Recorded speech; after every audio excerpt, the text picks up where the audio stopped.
சுபாஷ் சந்திர போஸைப் பற்றிய பின்வரும் கூற்றுகளில் தவறானது. ஐ.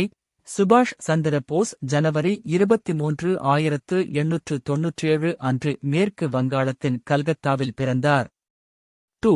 இந்திய அரசு அவரது பிறந்த நாளை ஜனவரி 23 ஆம் தேதியை தேசிய நாளாக என்று அறிவித்துள்ளது. 3. சுபாஷ் சந்திர போஸின் பாரம்பரியத்தை போற்றும் வகையில் ஜனவரி 23 ஆம் தேதி தேசிய விடுமுறை நாளாகும்.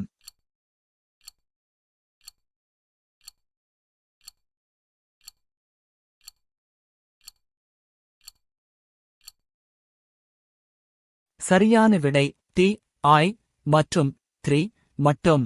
குடியரசு தின விழாவிற்கு தலைமை வகித்து குடியரசுத் தலைவரையும் அவருடன் சிறப்பு விருந்தினராக கலந்து கொண்டு விருந்தினரையும் பொருத்திக் காட்டுக. A. Droupadi Murmu. 1. Cyril Ramaphosa. B. APJ Abdul Kalam. 2. Prabowo Subianto. C. Pranab Mukherjee. 3. Vladimir Putin. D. Ram Nath Kovind. 4. Barack Obama.